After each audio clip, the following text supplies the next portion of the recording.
Okay, here I have an evinrude etec 115 horsepower. Anyway, I'm going to take out this upper plug and then that lower drain plug to get out the lowercase oil. And I went ahead, I know it's not evinrude, but I'm cheap, so I bought the Mercury gear lube. You could even go cheaper and buy some no brands, but I don't know, that was too scary even for me. Anyway, and then I brought a cheap Walmart, I think it was Walmart, or this stuff, it came, I ordered it online. So I'm going to test these two things. And remember, you're going to need 2 quarts because it's this is 32 ounces, and this, I believe, is 38 ounces. So you fill it from the bottom till it weeps out, but let's get going on it. Okay, this is the lower plug, and remember, I'm on the starboard side of the motor, and this is the upper plug. It's a little different. It's shorter, the upper is shorter. And the, so far, actually, I got a couple drips out of there. Interesting. Maybe I need to cock the motor in a way that maybe I don't have it exactly level. So I might tilt the motor back up a little tiny bit. But anyway, as you can see, the so far the color is pretty good. It's not, the motor hasn't been running in a while, but it's certainly not creamy, which is, well, it's a little tiny creamy. But the boat's new to me. It's a 2014, so I'm just trying to do a little maintenance here and there.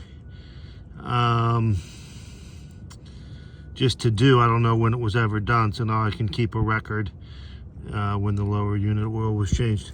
And the goal is then I'll pump it in with this and finish it off. So I'm gonna just let it drain. I'm gonna go inside, let it drain for, I don't know, 20-30 minutes. Okay, this is a lower plug, and if you look real closely, you see that little bit of metal. It's a magnetic plug, and you see that little bit of metal hanging off. That's never fun to see. There it is. Wow, there's fair bits of little metal fragments. I don't like that, but maybe it's been a while since it was changed. Who knows? So I'm going to give that a good cleaning, but just make sure you check for those little bits of metal. Okay, I just wiped it down a bit more, and you can see I wiped them all to one side. Tiny little shavings. So I guess the plug's designed to collect them because there's real no filter in there. So that's that. Let's hope this thing doesn't leave me stranded somewhere.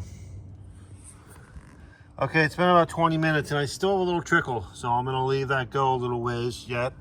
And here's the kit. It has this little piece that looks like it's the same size threading as the bottom plug.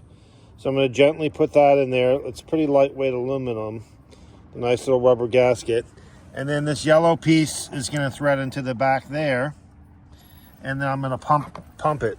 There's a little white gasket in there, and it came with 2 different ends, like a forked end and a flush end. I put the flush end in there. Really, the instructions really didn't say what to do with that.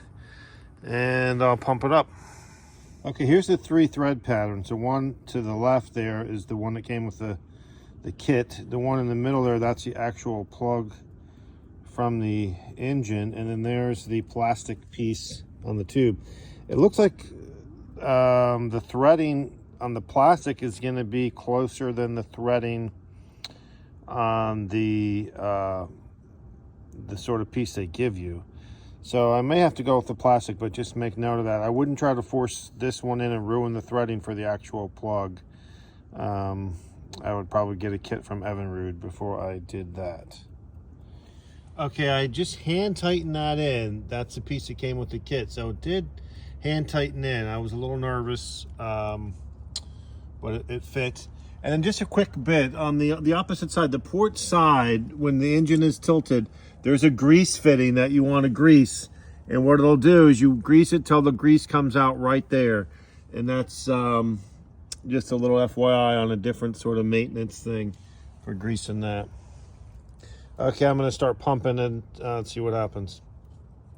Oh, by the way, well, I'll show you once I'm pumping, but It's a nice golden liquid compared to that dark black. So I'm excited that I'm doing this. Okay, here it goes. There's that nice golden new oil. And it, I don't mind if it leaks a little there because I have that. What I did is I brought 3 quarts. That way I have 2 changes, because you just need a quart and 8 ounces. So, no, a quart and I think only 6 ounces. So 3 quarts will get you 2 full changes. So I just got to keep my eye on this one as I'm pumping it in. And then the goal is going to be, once you see it come out of there, to put the top one back in first, which gives it a little bit of a vacuum seal, so it's not going to want to gush out the bottom, even though you saw how thick this is. And I am doing it in 40-degree weather, and I did not run the motor out of laziness, but I should have sort of heated the oil up a little. I'm only doing it because I'm going to be driving the boat down south, and there's no other choice to wait for the spring. I got to do it now. I'm going to keep pumping until it comes out. Okay, so it's coming out. As you can see, the old oil blending with the new. I'm going to give it a couple more pumps because I'm still on the first quart. Interesting, huh? How it's half new and half old. Looks like I'm going to just keep pumping. The